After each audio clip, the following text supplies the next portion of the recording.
Alors, je vais consacrer toute une série de vidéos, en commençant par celle-ci, à ce que j'appelle les séries doubles. Les séries doubles, c'est une partie, c'est un des sous-tests du test du tâche 2, c'est un des sous-tests qui parle de logique ou les questions de logique. Un sous-test dans lequel vous avez 10 questions, vous n'aurez que 15 minutes pour répondre à ces 10 questions.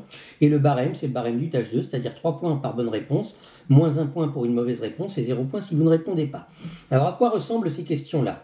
Je vais vous montrer le principe et à quoi ça ressemble. Voilà deux questions du tâche 2. Vous en avez une ici, là, et vous en avez une autre ici. Là. Vous voyez, vous avez un tableau avec des chiffres et 4 propositions en dessous du tableau chiffré, et une autre question qui est un tableau avec des lettres et 4 propositions chiffrées, 4 propositions sous forme de lettres. Donc vous l'avez compris, dans le test de série double, il peut y avoir des questions avec des grilles de chiffres et des questions avec des grilles de lettres. Il faudra les traiter séparément, les méthodes de résolution ne seront pas les mêmes. Mais le principe est toujours le même, la règle du jeu est toujours la même. Et c'est la suivante. Donc vous voyez, tous les nombres d'une même ligne, par exemple ici, là dans le tableau de gauche, 135, 952, 361 et 479, tous ces nombres-là ont un point commun, ou alors suivent une progression, elles forment un ensemble commun. Il y a quelque chose de cohérent dans tous ces nombres-là qu'il faut trouver. D'accord ? Il y a une espèce de point commun que vous devrez trouver. Et de même pour les séries de 4 lettres ici, de 3 lettres ici. Ces 4 séries de 3 lettres ici, ces 4 groupes de 3 lettres ont un point commun, où il y a une progression sur ces 3 lettres que vous devrez trouver. Il y a quelque chose de commun à ces 4 groupes de lettres que vous devrez trouver. D'accord ? Et c'est pareil pour les colonnes.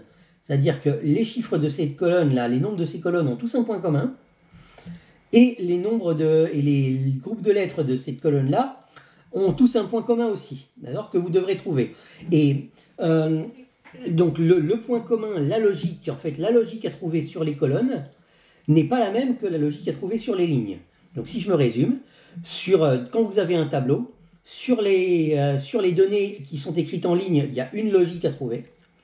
Sur les données qui sont écrites en colonne, il y a une autre logique à trouver qui n'est pas la même. En général, il peut arriver que ce soit la même, mais en général, ça n'est pas la même que la logique sur la ligne. Et en dessous du tableau, on vous fait 4 propositions, et parmi les 4 propositions qu'on vous fait, il y en a une seule qui respecte les 2 logiques à la fois. La logique de la ligne et la logique de la colonne, et donc il y en a une seule parmi ces 4 propositions-là qui mérite d'être à la place du point d'interrogation, et c'est elle la bonne réponse, c'est elle qu'il faut cocher. Donc, et pareil pour les lettres, il y a un point commun à ces 4 groupes de lettres, un point commun à ces 4 groupes de lettres, et il y a parmi ces 4 groupes de lettres ici A, B, C, D, un seul groupe de lettres qui respecte les 2 points communs de la ligne et de la colonne, et qui donc ira logiquement ici. D'accord ? Et donc vous devez trouver lequel.